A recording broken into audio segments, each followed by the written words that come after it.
Hey, what is happening, everybody? It's your old pal, Mr. Butter, coming back at you. It is officially fall time, and man, I love this time of year. Today, I want to get into a pair of kicks that I have been wanting for years. This pair has really been like a grail to me, and for the longest time, it seemed like it was unattainable. It was very limited, and I just really like this pair. For years, prices remained really high. However, I'm happy to report that it is a great time to be a sneakerhead. I can't wait to get into this pair. If you're into kicks and you feel like hanging out, then hit that subscribe button. Let's take a look at this grail of mine that I thought was untouchable that I ended up picking up for a decent price. So to keep the suspense building, I just got them in this plain brown cardboard box. I grabbed these from GOAT. I stopped paying attention to the prices of these whenever they were over $700, and it just seemed like they were going to permanently be out of my price range. I don't like paying resale for pairs. I grabbed them for $300, and I thought for this limited pair it made sense, and I was afraid that if I didn't grab them now, then I might miss my chance forever. But like I said, it's a really good time to check back on shoes that you've really wanted for a long time, because you might do some research and end up seeing that a shoe that was once around $1,000 or something is now $200 or $300. Prices have really fallen that much. So like I said, if you're trying to build your collection, it's a wonderful time to do some research and circle back on some shoes that you thought were out of touch. Alright, so here's our first look at the box. You might think he had a grail that was a women's Air Jordan 1. This isn't a women's Air Jordan 1. But let's go ahead and get them out and look at the tag. So I think this pair dropped in 2020, and back then they still had the retail price on here. This says the retail price was $200 US. The tag reads Air Jordan 1 High 85. The colors are varsity red, black, and varsity red. I grabbed a size 10 in these just because they were really affordable. I think the next size up at 10.5 was going for around $400.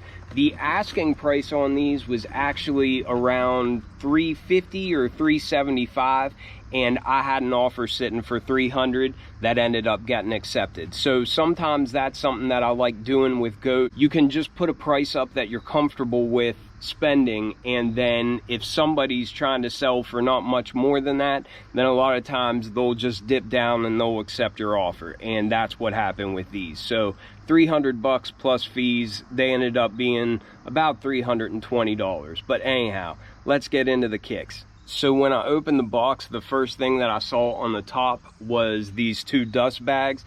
I was actually relieved to see that the shoes weren't inside of the dust bags, because these are actually made of like a nice black suede, and apparently there were issues of the black suede bleeding onto the white midsole of these shoes. But like I said, the shoes were wrapped in the paper and these were just lying on top. So I might not even keep these in the box just because I don't want to have that bleeding issue onto the shoes. But I think these are really cool. I was going to say that this was the first 85 cut Jordan 1 High that they did. However, there was a pack called the New Beginnings pack, and they had, I think, a pair of airships and a 85 cut Jordan 1 High that came out previously to this. But like I said, it was a pack, and they were white and red. I didn't like those as much as what I like this pair. But anyhow, these released, I think it was All-Star Week in 2020. And one thing that I thought was really cool is they were individually numbered out of 23,000. I got number 9,857 out of 23,000. Some people were mad that they didn't number the actual shoes, but I don't really care about that because I'm not going to be walking around showing people the number on the shoes anyway. Because I was able to get these at what I consider a really good price, I plan on wearing these and wearing them often. But I really like that little touch that has the individual number out of 23,000. We can see Jordans that have 1 million pairs. Most of the time they have several 100,000 pairs made of them. So to only have 23,000 pairs of this shoe made, That's extremely limited. And I also think that that's partly why the price was so expensive for such a long time. So here it is. I think these are so beautiful. A lot of people call these the reverse breads, obviously because it's the red and black Jordan 1 High, but instead of having the black overlays on a red base, this is red overlays on top of a black base. They did come from the factory with red laces already in them, but I guess whoever had this shoe before me, they put one of the black laces in. It came with a spare of black laces as well, but now in the bag I've got one black and one red lace. I will probably rock the black laces in here just to match the tongue, but I think both of them look pretty cool. 1s and 4s have always been my favorite silhouette, and I really can't think of a Jordan 1 High in the past couple of years that I have wanted more than this one. To see the prices go from at one time over $1,000 down to $300, I am just over the moon that I have this pair in my collection right now. I did try them on and they are narrow like all 85 cut shoes are. However, I do think that over time they'll stretch out and they'll form to my foot. They won't cause me a lot of discomfort or anything, but they are a little bit snug on the widest section of my foot. That being said, I'm willing to deal with that just to have these shoes and be able to rock them. I think they look great. I think the shape of these and just the overall look is incredible, and I am really pumped to have these in the collection. I did sell a couple of Jordan 1 Highs to make room for these. One pair that I sold was the patent breads, just because the more that I had them, I just realized that it was a pair that I probably wouldn't get around to wearing. I'm not a huge fan of patent leather. I think those patent leather breads are nice, but I don't really pull off patent leather that well, so I didn't really feel too bad with parting with them. And another pair of Jordan 1s that I sold was the David Letterman Jordan 1 Highs. And if you're not familiar with those, that was a pair that was basically inspired by a tracksuit that he wore for his first David Letterman appearance. It was kind of like an orangish red and navy color, but I just didn't see myself wearing them very much, and I've had them for a long time, so I didn't feel any pain getting rid of them either. But selling those two pairs made me $100 more than what I needed to buy these. That's another part of sneaker collecting that I enjoy, is just moving pairs out of the collection to be able to secure grails like this. This being the 85 cut, it does have that hang tag and little booklet that the other 85 cuts have had. I've actually had 3 or 4 pairs of the 85 high cut. I had the white and neutral gray, I had the Georgetowns, and I had the black and white pair, but really every time I would get them, it would just make me think, I really want that reverse bread pair. But it's safe to say this is the pair that I've always had my eyes on, and I won't be moving these out of the collection.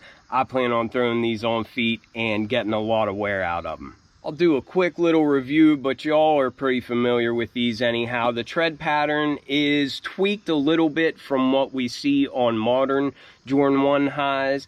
I think this pivot point is a little bit smaller. The stars seem a little bit sharper, and even the rest of the traction just seems like it's got sharper edges on it than what modern Jordan 1 Highs do. But it's very similar to the modern Jordan 1 High tread pattern.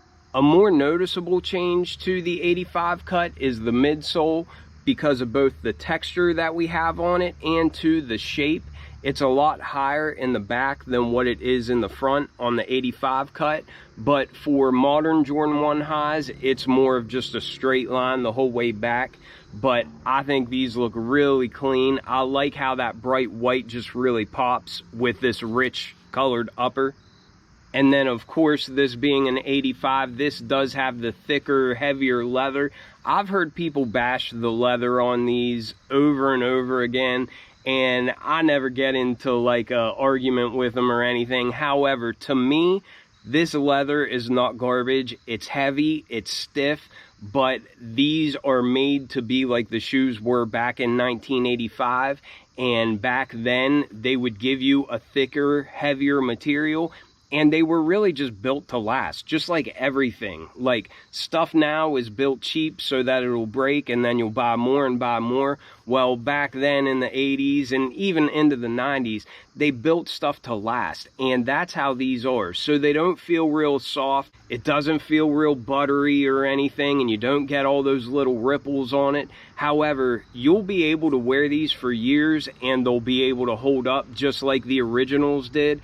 So I'm really pumped about that, and I really look forward to getting these on feet and wearing them for a long time. It seems like the leather on the swoosh isn't as good of a material, and it's not as thick as the rest of these red leather overlays is. However, the color matches, and that doesn't really make any difference to me.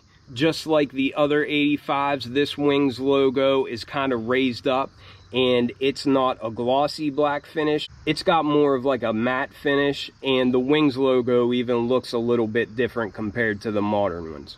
The black leather for the base feels just like these red leather overlays. Again, it's a thick material, it's a heavy material. You have those perforations like we always get on Jordan 1 highs.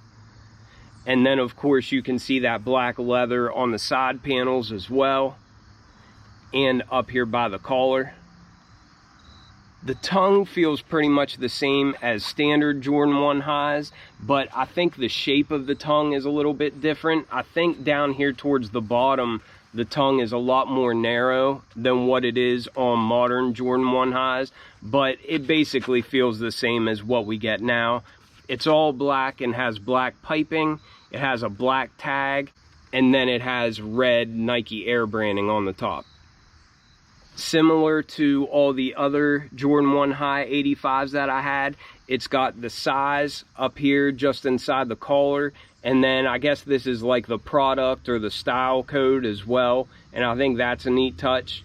And then we've also got this sticker down here on the insole, and I think that's similar to what they got on the 1985 pairs as well. But that was a pretty quick look at these Jordan 1 high 85s. I'm still in disbelief that I've got these in my own collection right now, and I really can't wait to start wearing them.